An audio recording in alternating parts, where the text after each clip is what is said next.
diuntungkan pasti RK dan Suswono.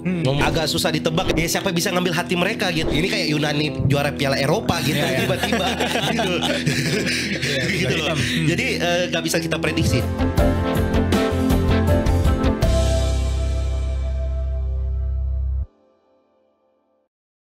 Halo Sobat Medcom, ketemu lagi di Crosscheck bersama saya Theophilus Ivan yang akan memandu Crosscheck pada hari ini. Dan tema kali ini adalah tidak lain dan tidak bukan adalah Pilkada Serentak 2024. Nah mungkin ada teman-teman yang udah menggunakan hak suara pilihnya atau jangan-jangan masih ada nih Sobat Muda Medcom yang belum menggunakan hak pilihnya. Nah terlepas dari apapun itu, kita akan membahas peta dan juga kejutan yang terjadi selama Pilkada Serentak 2024. Nah bersama saya sudah hadir dua narasumber keren. Yang pertama adalah founder Komisi.co, yaitu Bang Gianluigi Kristoikov. Selamat sore Bang. Selamat sore. Salam kenal, terima kasih Bang Gian. Salam kenal juga, terima kasih juga udah hadir di studio kami pada hari ini. Yes. Dan yang kedua nih Sobat Medcom, ada perwakilan dari lembaga survei supaya lebih kredibel dan lebih akurat nih. Ntar dibilang nggak pakai data. Nah sudah hadir bersama kami peneliti Carta Politika yaitu Bang Nahrudin. Bang Nahrudin, terima kasih atas waktunya sudah hadir bersama kami. Sama-sama Mas, selamat sore. Oke, Bang Gian dan Bang Nahrudin, tentu bukan salah satu, kayaknya bisa dikatakan yang paling hangat adalah Pilkada Jakarta. Kita akan mulai dengan itu dulu nih. Nah, pertama saya mau ke Bang Nahrudin dulu nih. Bang, jadi kan kita tahu ya kemarin ini pasangan Pramono Anung dan Rano Karno sudah mengklaim kemenangan satu putaran. Mereka mengklaim meraih suara 50% plus 1. Tapi di sisi lain kita tahu kubu dari Ridwan Kamil dan Suswono juga mengakui bahwa Pramono dan Rano Karno unggul, tapi mereka berharap ada 2 putaran.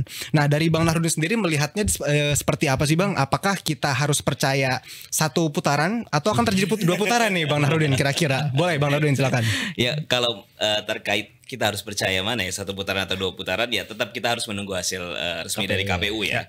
Karena KPU masih ada penghitungan suara berjenjang secara fisik, walaupun ada masing-masing pasangan calon yang menyatakan 1 putaran, 2 putaran, ya kita lihat aja, kita terima saja hasilnya karena mereka pasti punya sistem penghitungannya masing-masing. Tapi yang paling penting ketika nanti KPU mengumumkan apakah itu 1 putaran atau 2 putaran, ke masing-masing paslon saling menerima, dan tidak ada konflik, tidak ada perdebatan lagi karena tetap yang hasil resmi itu yang harus kita sepakati atau kita junjung tinggi gitu loh. Oke, nah saya juga ingin mengutip hasil dari quick count versi Carta Politika yang menyebut bahwa pasangan Pramono Rano meraih suara sekitar 50,1% dan pasangan Ridwan Kamil dan Suswono meraih 39, sekian persen, bahkan nggak nyampe 40%. Yang ingin saya tanyakan, sebelum Pilkada ini kan beberapa survei di awal pasangan Ridwan Kamil dan Suswono angkanya seperti gini elektabilitasnya. Betul. Tapi menjelang ke sini rasanya semakin menurun, sedangkan Pramono Rano semakin naik. Nah bisa dijelaskan nggak Bang Nahrudin sebenarnya apa sih yang terjadi dengan Ridwan Kamil ini, kok bisa begitu trennya? Oke, kalau memang kita lihat dari awal pencalonan Pak Ridwan Kamil kan seolah-olah Pak Ridwan Kamil ini paling unggul dan yang lain tuh tidak bisa menandingi ya. Tapi sepanjang perjalanan kita lihat memang setelah pencalonan dan pendaftaran itu ada tren penurunan dari pasangan Ridwan Kamil Suswono. Lalu ada kenaikan dari pasangan Pak Pramono dan Rano. Nah, saya ingin beralih ke Bang Gian dulu nih, Bang, sebagai anak muda nih, melihat tren ini seperti apa? Apakah misalnya anak muda memang sudah lebih cerdas gitu dalam menentukan pilihan politik, atau sebenarnya ada faktor lain yang Bang Gian lihat dari Pilkada Jakarta ini? Sebenarnya kalau melihat ketertarikan anak muda setelah di Pilpres dan di Pilkada, nggak tahu ya, mungkin kalau Bang Nahrudin datanya ya, tapi bisa dibilang agak sedikit jenuh ya, di Pilkada sedikit jenuh ya. Mungkin terlalu kemarin aku juga bahas bahwa dari Pilpres ke Pilkada itu isu-isu nasional juga cukup banyak. Dari siapa yang menjadi menteri, peringatan darurat dan lain-lain. Mungkin orang juga udah terlalu jenuh untuk menikmati isu-isu politik sehingga sedikit turun euforianya, partisipasinya di Pilkada kali ini. Nah, mengenai fenomena ini cukup menarik sih kalau di kalangan anak muda ya. Kalau gue lihat bahwa fenomena Pramono yang dari 0,1% sehingga menjadi 50, ada yang 49, ada yang 50 ya. Kita nunggu tanggal 16. Tidak lepas dari emang timnya yang menurut gue lebih solid. Lebih solid daripada tim dari Pak Ridwan Kamil dan Suswono. bisa terlihat dari bagaimana mereka memainkan media sosial, mereka mengambil isu yang mereka bisa bahas, bisa menyerang. Maksudnya secara peta permainan strateginya cukup variatif ya mungkin ya, dari tim Pak Pramono dan Rano Karno. Kayak mereka udah di dalam plan besar kayak oke, RK lawannya RK, mulai dari tweet yang tentang Jakarta, tentang Persija, tentang isu-isu hasil kerja Pak RK di Bandung. Itu kayak pelurunya udah banyak. Pelurunya udah banyak, jadi variatif banget loh konten-konten yang dilahirkan dari tim pemenangan dari Pak Pramono dan Rano Karno. Belum lagi dengan teman-teman influencer yang ada di Pak Pramono dan di Rano Karno. Itu juga konten-kontennya juga solid gitu loh. Satu benang merah dengan peluru-peluru yang sudah ada kayak yang viral. Walaupun gue nggak tahu ya, tapi gue nggak pernah melihat sebagai warga Bekasi juga sih yang tidak mengikuti Jakarta sebenarnya. Secara program lebih nempel mobil curhatnya Ridwan Kamil daripada programnya Pramono Anung. Bagi gue ya, gue nggak tahu. Lebih reminder lah ya. Lebih reminder ya. Mungkin kalau kayak gue akhirnya gue cari, gue tahu akhirnya programnya Pramono Anung apa visi misi. Tapi kalau kita tanya di masyarakat umum, program yang nempel dari Pramono Anung tuh apa? Mungkin ada yang bisa jawab, ada yang nggak bisa jawab. Tapi kalau kita tanya apa programnya RK, mobil curhat. Lebih catchy ya. Lebih catchy, tapi tidak dimanfaatkan. Nggak tahu Bang Narudin. Selalu mengeluarkan beberapa program, misalnya tadi mobil curhat. Mobil curhat iya dibutuhkan, curhatnya dibutuhkan, psikologinya dibutuhkan. Tapi apa iya mobil itu harus ada di pinggir jalan? Apa iya mobil itu harus terparkir di satu titik? Apa nggak bikin kemacet dan lain sebagainya? Lalu ada misalkan ada program Pak RK pernah bilang kita akan ada injim di stasiun halte. Iya, bagus, unik, tapi apa itu orang yang butuhkan? Orang kan nggak butuh alat gym di halte Transjakarta. Yang orang butuh perpindahan yang cepat. Betul. Iya, benar. Kalau kita lihat berapa debat yang ada di Pilgub DKI ya, justru Pram menelisik pertanyaan-pertanyaan netizen atau pertanyaan-pertanyaan warga net ya terkait program-program media. Terus juga malah justru dia menyempurnakan beberapa program media. Misalkan tadi mobil curhat kalau tidak salah ada di salah satu podcast Pak Pram bilang kita warga Jakarta nggak perlu mobilnya. Kita kasih call center aja 24 jam. Nanti bisa telepon. Itu kan menyempurnakan. Menyempurnakan treatment gitu. Daripada mobil bikin macet, ada kendaraan operasional, ada biaya di situ. Kenapa nggak telepon aja? Terus juga Pak Pram juga pada akhirnya pas debat juga hanya menyerang ya statement Pak Ridwan Kamil ketika dia bilang akan membangun Disney di Jakarta Utara. Dia kan tinggal menyerang. Ini gimana prosesnya? Sementara pernah dijanjikan di Jawa Barat. Lalu sekarang ada di Jakarta Utara. Kebutuhannya buat apa kan? Misalnya ada tempat gym gitu di halte. Rasa-rasanya saya ini pengguna kendaraan umum juga, salah satunya Transjakarta. Bagi saya di beberapa halte justru tuh udah sempit, apalagi di rush hour. Ditambah tempat alat gym lagi tuh kita mau ngapain? Jangan-jangan udah sempit, bau keringat lagi amit-amit gitu ya. Itu kan menyusahkan gitu ya sebenarnya. Nah, berarti kan bisa kita simpulkan bahwa sebenarnya program Pak RK ini bagus, tapi eksekusi dan penjelasannya itu yang masih kurang maksimal. Saya mau nanya dulu ya ke Bang Nahrudin. Apakah dukungan Pak Anies ini berdampak besar kepada perolehan suara Pramono dan Rano ini? Ya, kalau kita lihat itu berdampak besar ya. Karena kita beberapa hasil survei 2 minggu sebelum pemilihan itu kan angka Pak Pram dan Pak Pram dan Bang Dul itu kan di angka 46 atau 48 lah kisarannya. Jadi butuh 4% lagi untuk menyempurnakan kemenangannya lah satu putaran. Nah, itu kan baru kemudian di minggu-minggu terakhir ada dukungan dari Anies Baswedan dan relawan abahnya segala macam. Nah, itu untuk menyempurnakan kemenangan dari Pramono dan RK dan itu terbukti gitu. Pramono dan Bang Dul itu pada akhirnya di angka 50% plus 1 kalau di beberapa hasil quick count dan beberapa hasil rekap real C1 yang mungkin sedang berlangsung gitu loh. Oke, nah kalau Bang Gian sendiri ngelihat faktor Pak Anies ini apakah masih menjadi dalam tanda petik andalan masyarakat Jakarta dirindukan? Kebetulan Pak Anies yang mendukung Pak Pramono, akhirnya masyarakat Jakarta juga ngepilih Pak Pramono atau lebih dari itu Bang Gian? Ya menurut gue sih pasti ngaruh ya, ngaruh dengan keputusan Pak Anies untuk mendukung Pak Pramono, ditambah di dalam PDIP-nya sendiri ada Ahok. Ini kan adalah fusion yang sebenarnya ditunggu-tunggu orang sebenarnya dari kemarin. Orang malah berharap dulu pas di pilkada Anies Ahok gitu kan yang maju kan. Ini kombinasi yang ditunggu tapi versi tim kampanye sekarang. Ditambah ada Foke juga di dalamnya. Iya benar, mantan gubernur. Tapi yang menarik sebenarnya kalau gua pribadi Darmakun. Ini sosok yang fenomenal. Gue nggak tahu sejarah atau enggak, tapi independen 10% perdana. Banyak yang bilang kemenangan Pramono diganggu sama Darmakun. Tapi ada jokes juga yang bilang ya angka golput tuh angka Darmakun. Iya 10% orang nggak mau milih siapa-siapa. Udah Darmakun aja. Tapi keren lah maksud gue Darmakun. Bisa jadi apa api ke depannya lah untuk independen sebenarnya. Tapi apinya harus gila ya. Harus gila. Harus lebih besar daripada Darmakun. Darmakun aja 10%. Ada gak sih Bang pernah independen sampai 10%? Enggak sih. Terakhir Pak Faisal Basri itu di angka 4 atau 5%. Wah, hampir 2 kali lipatnya berarti. Hampir 2 kali lipat. Wah, gokil. Pemilihnya Darmakun ini paling banyak justru dari kalangan yang usianya agak lebih muda gitu loh. Dimana orang-orang itu yang mungkin mengakses media sosial dan mungkin melihat bahwa pikiran-pikiran Darmakun ini selaras sama dia. Penganut konspirasi ya. Penganut teori konspirasi dan agak unik kan gitu dibanding pasang-pasangan yang normatif seperti RK lalu Pak Pram gitu kan. Nah Bang Nurudin dan Bang Gian, kita balik lagi soal kontestasi pilkada nih. Oke lah, tadi kita sepakat bahwa either 1 putaran atau 2 putaran itu menunggu hasil resmi dari KPU. Betul. Tapi saya ingin berandai-andai nih. Seandainya pilkada Jakarta nanti 2 putaran.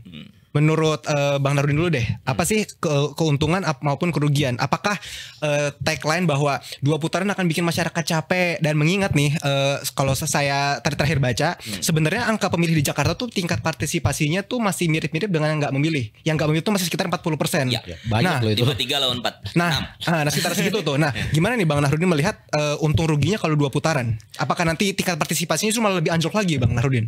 Kalau kita lihat yang menguntungkan pasti yang diuntungkan kalau secara hitung-hitungan matematis ya koalisi partai dan lain sebagainya yang diuntungkan pasti RK dan Suswono.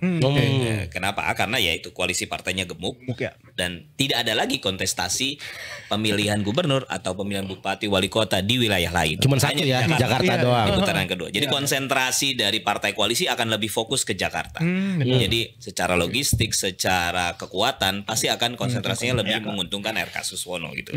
Tapi kalau pertanyaannya apakah partisipasinya akan turun, sangat dimungkinkan juga ya, karena kalau kita lihat 53% per hari ini, lalu beberapa daerah juga pilkada itu biasanya ada penurunan ya, lalu juga kemarin rentan waktu antara pileg dan pilpres itu kurang lebih hanya 5 bulanan gitu kan, akan ada pasti penurunan ya, penurunan partisipasi. Tapi kita balik lagi ya, lihat isu yang nanti akan dibawa kalau memang terjadi putaran kedua, isunya akan seperti apa.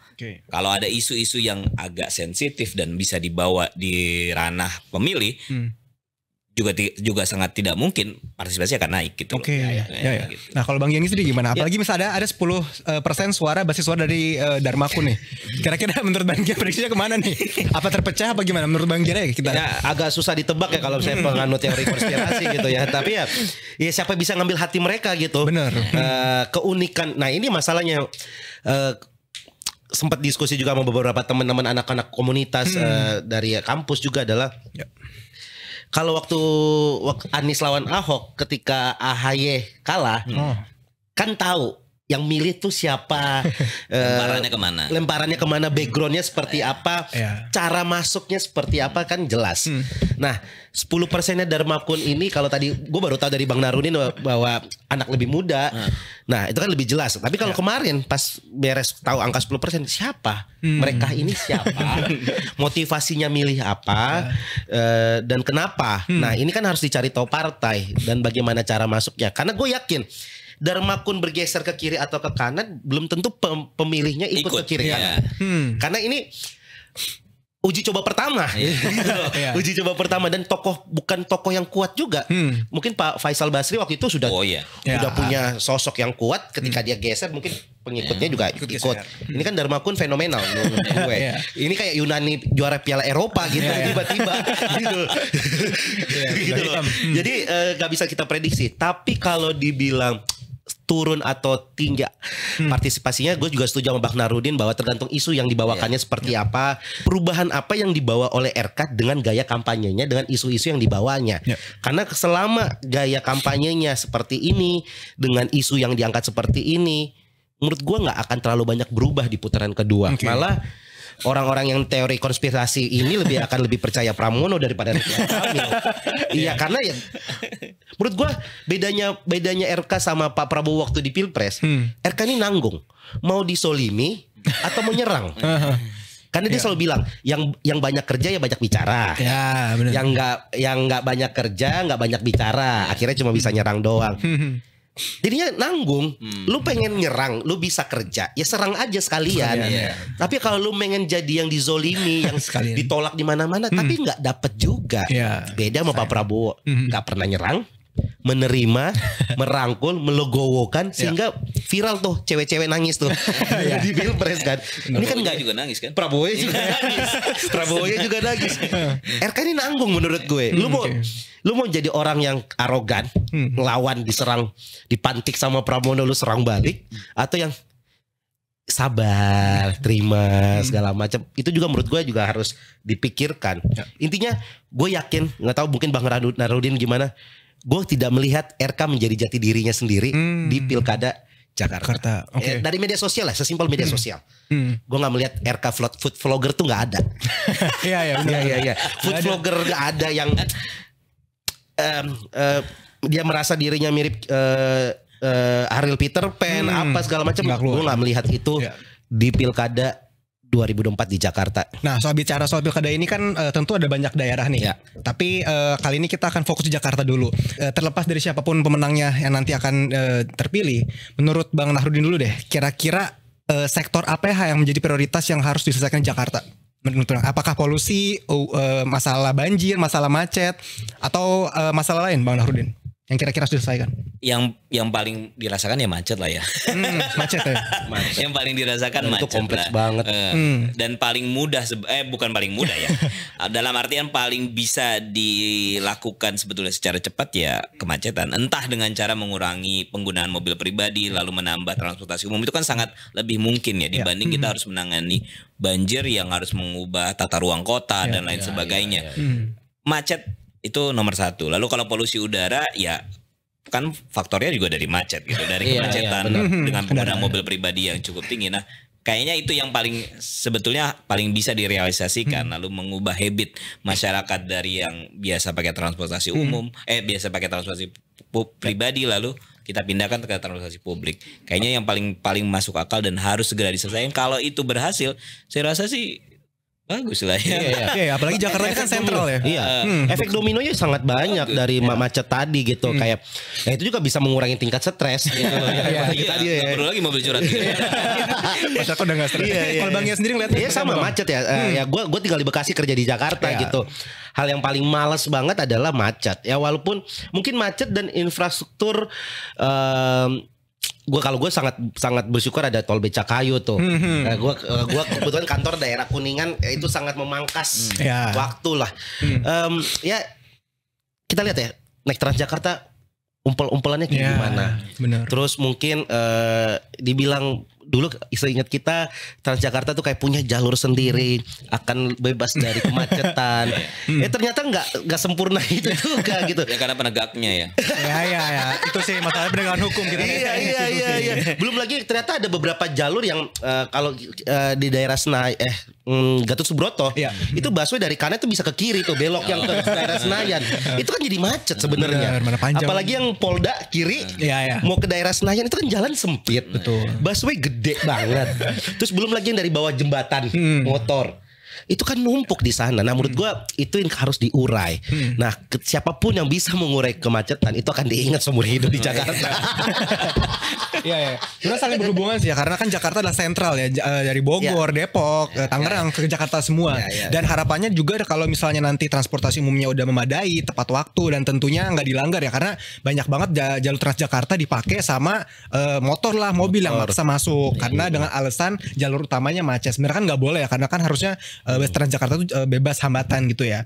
Nah, Bang Nahrudin, salah satu daerah yang menarik adalah Banten. Jadi pasangan Andra Sony dan Dimyati ini kan unggul sekitar 57% atas lawannya Airin dan Ade. Nah, bagaimana Bang Nahrudin melihat fenomena ini? Ya, Banten itu fenomena menarik ya. Kalau kita lihat beberapa hasil survei ya, kurang lebih 2 minggu terakhir sebelum pencoblosan di 27 November itu kan sebetulnya mengunggulkan pasangan Airin dan Ade ya. Jauh dibandingkan pasangan Andra dan Dimyati. Lalu ketika hasil quick count hitung cepat muncul, itu kan ada posisi yang terbalik justru, di mana Pak Andra itu mengungguli Airin. Nah, kalau kita lihat memang ada bisa dibahasakan ada kerja-kerja politik yang real lah ya dari pasangan Andra ini ketika di 2 minggu terakhir sebelum pencoblosan. Jadi ini fenomena yang masih harus dikaji lagi. Kenapa pada akhirnya sesuatu yang sudah dinilai atau di hasil dari lembaga survei sudah dinilai bahwa ini akan unggul jauh, tapi malah di menit-menit akhir di ketika 27 November justru hasilnya terbalik. Ini yang mesti dikaji lagi. Apakah ada ya tadi ada tim yang bergerak selama 2 minggu terakhir, ataukah ada sesuatu yang membuat kita bilang ya, kalau kita anggap itu ada tsunami politik sehingga membuat Airin yang dikenal dan punya keterpilihan cukup tinggi itu pada akhirnya kalah gitu. Nah, kalau soal Jawa Tengah itu juga menarik nih Bang Gian dan Bang Nahrudin. Kalau kita tahu Jawa Tengah biasanya adalah kandang banteng alias PDI Perjuangan. Tapi hasil sementara pasangan Ahmad Lutfi Taci Yassin ini unggul atas pasangan Andika Perkasa dan juga Hendra Prihadi yang diusung oleh PDIP. Nah, kalau Bang Gian sendiri melihatnya apakah efek banteng ini udah melemah Bang di Jawa Tengah? Ya, kalau kita melihat dari zaman Pilpres kalah juga ya. PDIP juga kalah di Pilpres ya. Menurut gue ya ini ya bisa dibilang mungkin masyarakat jenuh dengan calon-calon atau selama ini pemerintahan dari PDIP. Kalau nggak salah sekitar 20 tahun PDIP berkuasa di Jawa Tengah gitu. Dan mungkin juga sosok Pak Jokowi juga yang cukup kuat di Jawa Tengah yang mungkin secara nama juga orang mencintai di Jawa Tengah. Jadi itu menjadi salah satu faktor kenapa Pilpres dan kali ini juga unggul di Jawa Tengah. Soal kampanye lagi nih, kalau kita lihat dari Jawa Barat, Kang Deddy Mulyadi ini sementara unggul. Kita tahu Bang Deddy Mulyadi ini sudah aktif ngevlog, main media sosial sejak 2019.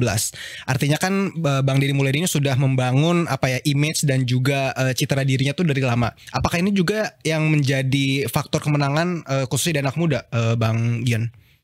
Ya, kalau dilihat lawan-lawannya Kang Deddy Mulyadi ya, ya menurut gue ya wajar kan. Kayaknya wajar banget deh menang deh gitu maksudnya. Dan effort yang lain ini 4 ya kalau nggak salah di sana 4 ya, 4 calon ya. Iya, 4 calon ya. Malah yang agak kaget kalau misalnya nggak menang itu jadi harus dikaji lagi tadi tuh. Bisa Bang Nahrudin harus dikaji ya, wajar banget. Walaupun mungkin ya punya sentimen negatif tetap pasti ada, cuman wajar menang. Ya wajar. Sudah tertebak berarti ya. Ya, karena kalau kita lihat Deddy Mulyadi kan investasinya panjang. Dari pilgub sebelumnya, lalu calon anggota DPR terpilih, lalu berikutnya juga ketika fase pencalonan ini dia pindah ke Gerindra, lalu menyingkirkan Ridwan Kamil di Jawa Barat. Itu kan iya sudah terbukti bahwa dia akan menang gitu loh. Wajar ya, sudah diwajarkan gitu. Karena tokoh-tokoh lain kan muncul di Hamin kurang lebih Hamin 3 bulan lah sebelum 3 bulan. Ya itu tadi saya bilang ada faktor pengenalan orang yang cukup rendah ketika mereka maju di Hamin 3 bulan, bahkan ada yang Hamin 1 ketika pendaftaran kan pakai PDIP Pak JJ Ronald kan Hamin 24 jam. Ya Ronald pun kaget kenapa gue dijual gitu kan ya. Ya wajar sih. Bagaimana bisa melawan orang yang sudah bertahun-tahun melakukan investasi di Jawa Barat kan. Dan Kang Deddy kan termasuk orang yang menurut gue angkatan yang terkenal dengan ketokohannya ya, kalau itu ada Pak Jokowi, Bu Risma, Pak Ganjar, ya termasuk Deddy Mulyadi loh ini. RK Pak Deddy Mulyadi termasuk dan ya sisa-sisanya ya 2 nama RK dan Deddy Mulyadi gitu ya kan. Dan ya wajar gitu, investasinya udah lama banget. Bicara soal pasti menang, kita beralih ke Jawa Timur. Jawa Timur ini kan diisi oleh 3 Serikandi, Ibu Luluk, Bu Khofifah dan juga Bu Risma.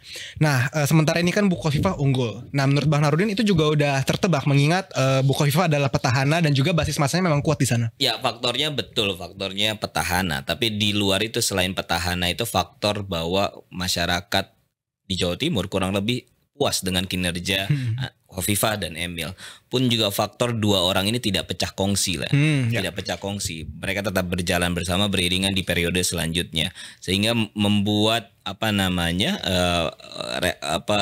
lawan-lawan lain itu agak sulit untuk berkompetisi. Walaupun ada nama Bu Risma yang mantan Menteri Sosial gitu kan. Tapi kan tetap kita lihat basisnya pemilih di Jawa Timur itu kan basisnya NU. Muslimat NU, Fatayat, di mana itu dimiliki oleh kurang lebihnya ya sama Ibu Khofifah. Kalau kita lihat sejarah Pilpres, ketika ada dukungan terhadap Pak Prabowo lewat Muslimat NU, itu kan didorong juga oleh Bu Khofifah gitu, di mana dia sebagai ketua umumnya. Nah, jadi sudah sangat tertebak lagi tertebak kalau untuk Jawa Timur lah ya. Memang kalau selisihnya mungkin agak didorong Bu Risma itu 30% udah capaian paling maksimal lah. Kalau kita tadi Pulau Jawa, sekarang kita beralih ke Sumatera Utara yang menjadi salah satu medan pertarungan yang seru gitu antara Bobi Nasution dengan Edi Rahmayadi. Nah, kalau Bang Gian sendiri melihatnya di sana benar-benar berpengaruh sampai akhirnya Bobi Nasution unggul saat ini. Setahu gue dulu Sumatera Utara itu masuk kandang banteng juga ya. Pileg kemarin gimana Bang? Pileg kemarin masih. Salah satunya masih ya, termasuk kandang banteng. Tapi menurut gua penokohan ya balik lagi ya sekarang kita lebih banyak melihat tokohnya ya. Ya Edi Rahmayadi ya tidak sepopuler itu. Ya lagi-lagi nih investasi. Ya ada nama Pak Jokowi di balik Bobi Nasution dan gaya bermain media sosial Bobi ini cukup hampir sama dengan Pak Jokowi dan keluarga ya, hampir sama. Sejenis. Kalau gue cukup yang walaupun gak follow ya, gue sering beberapa kali muncul di explore gayanya ya. Kenapa gak di follow? Gak mau aja. Gak aja ya. Saya kan aku gak perlu tahu kegiatan di Medan. Boleh ngelesnya boleh. Ya kalau di Jakarta ya ikutin. Oke, lanjut Bang, gimana? Gayanya tuh ya hampir sama yang kayak ya Pak Jokowi yang turun ke lapangan. Ya, turun ke bawah. Turun bawah. Ada lobang langsung datang minta dibenerin segala macam. Mungkin itu yang dikangenin sama orang-orang di Medan yang tegasnya juga ada segala macam. Edi Rahmayadi bukan petahana ya Bang ya? Iya, Edi Rahmayadi petahana. Nah itu yang jadi fenomenal yang wah ternyata Bobi Nasution dulu wali kota bisa mengalahkan petahana yang ya sudah menjabat juga sebelumnya. Berarti ya faktor malah menurut gue gak tau ya Bang Narudin, gue gak melihat ada faktor Jokowi di situ. Ya ada pasti. Ada tapi tidak sebesar Jokowi. Gak ke Medan ya? Ke Medan sempat berapa kali sih. Berapa kali sempat ke Medan. Tapi kalau kita lihat Sumatera Utara, fenomenanya sebetulnya tidak ada pilihan yang lebih baik. Tadi gue pengen ngomong itu cuma kayak masih nahan. Yang dilawan Edi Rahmayadi gitu. Tidak ada pilihan yang lebih baik karena ya betul Edi Rahmayadi itu petahana, tapi di luar dia petahana kalau kita cek beberapa hasil survei memang kinerjanya tuh dianggap tidak bagus ya oleh masyarakat Sumatera Utara pada khususnya. Pun beberapa kali ketika dia memimpin dia lebih sering melakukan konflik ya dengan beberapa orang atau ada pro kontra dengan masyarakat terkait kebijakan-kebijakan yang dilakukan oleh pemerintah Pemprov Sumatera Utara. Kalau kita ambil contoh paling gampang, dia pernah bersiteru dengan wakilnya sendiri namanya Ijek gitu kan. Yang kurang lebih Ijek ini adalah punya basis massa yang cukup besar dari ormasnya gitu loh. Dari ormas. Nah ini kan juga sebetulnya jadi blunder sendiri ya sebagai petahana yang oleh Edi Rahmayadi, sehingga pada akhirnya ya tadi tidak ada pilihan yang lebih baik, akhirnya ya sudah pilih Bobi Nasution saja kan gitu. Tapi kalau secara tingkat ada nggak sih misalnya dari Carta sendiri pernah ada survei tentang kepuasan selama Bobi menjabat nggak sih Bang? Kalau untuk khusus Kota Medan ada ya, beberapa kali kita sempat survei di Kota Medan. Ya sebenarnya cukup puas juga masyarakat Kota Medan. Tapi ya itu balik lagi Pak Edi Rahmayadi ketika menjadi gubernur ketika kita survei di Provinsi Sumatera Utara itu memang kepuasannya ya di angka tidak sampai 70, kadang 75%, nggak sampai kadang, karena basisnya harusnya ketika petahana maju kembali paling tidak itu mereka punya kepuasan masyarakat tuh di angka 75% ke atas, sehingga bisa jaminan bahwa masyarakat menang lagi atau segala macamnya gitu loh. Oke. Nah, sebagai penutup nih Bang Nahrudin, ada pesan atau mungkin harapan nggak buat siapapun nanti seluruh pemilih, seluruh kepala daerah yang terpilih seperti apa, Bang?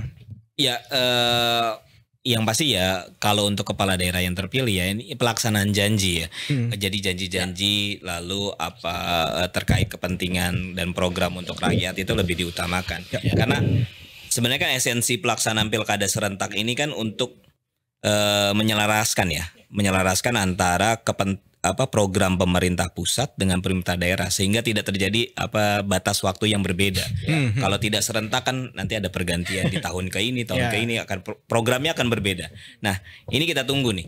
Ketika ini sudah berlangsung secara serentak dan di dalam 1 tahun yang sama lalu ada pelantikan yang sama, apakah betul pilkada serentak ini pada akhirnya membuat program-program pemerintah pusat daerah itu selaras dan pada akhirnya menguntungkan masyarakat? Nah, kalau tidak, harusnya ya pilkada serentak ini sebaiknya dievaluasi. Karena satu, waktunya terlalu mepet, publik tidak bisa mengenal calonnya siapa. Karena kita lihat beberapa hasil survei kita, beberapa wilayah itu pengenalan terhadap calon bupati, calon gubernur paling mentok tuh di angka 70-80. Lain dengan pilkada-pilkada sebelumnya sampai 90 semua paslon gitu. Nah, ini yang jadi PR. Apakah betul pilkada serentak ini pada akhirnya menghasilkan pemimpin-pemimpin yang berkualitas? Kalau tidak, kita evaluasi. Oke, nah dari Bang Gian nih terakhir mewakili anak muda, apa Bang harapannya buat seluruh pemimpin terpilih nanti? Ya pastinya gue menyambung ya, mungkin dari sisi gue sebagai anak muda adalah tolong dihilangin ego sektoralnya gitu loh. Kalau emang tujuannya adalah selaras tadi, ayo setiap pemimpin daerah bisa berkolaborasi antar daerah karena tadi kita mau urai kemacetan, tapi urai kemacetan itu menurut gua bisa juga salah satu faktornya adalah lapangan pekerjaan di Bekasi yang mungkin lebih lebih segala macam sehingga orang Bekasi tidak cari kerja di Jakarta gitu.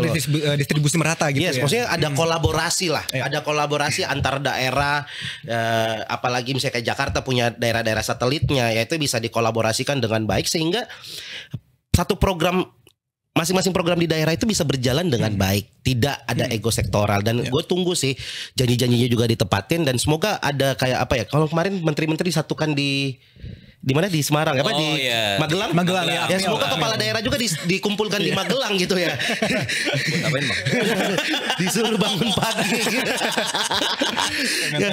ya maksudnya ya harus punya satu visi ya, misalnya dari Pak Prabowo punya visi misi bisa diteruskan di daerah-daerah masing-masing ya, semoga bisa ditepatin janji-janjinya. Jangan sampai siapa yang kita pilih sekarang adalah orang yang menyuruh kita jalan di pinggir karena dia mau lewat.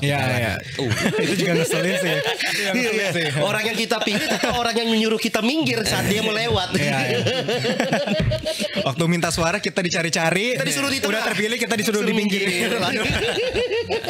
Oke, Sobat Medcom, dengan demikian berakhir sudah sesi cross check kali ini. Tentu masih banyak hal yang pengen kita bahas, tapi sayang sekali waktunya sudah cukup sampai di sini. Sekali lagi terima kasih buat Bang Gian dan juga Bang Nahrudin yang udah meluangkan waktunya. Seru banget pembicaranya kali ini. Dan semoga siapapun pemimpin yang terpilih nanti bisa menjalankan amanah rakyat dan bisa menjalankan tugasnya dengan baik supaya kolaborasi antara pemerintah pusat dan daerah nantinya menyejahterakan masyarakat. Demikian sesi cross check Medcom kali ini. Saya Toefulus Ivan pamit undur diri. Sampai jumpa di sesi cross check berikutnya. Bye.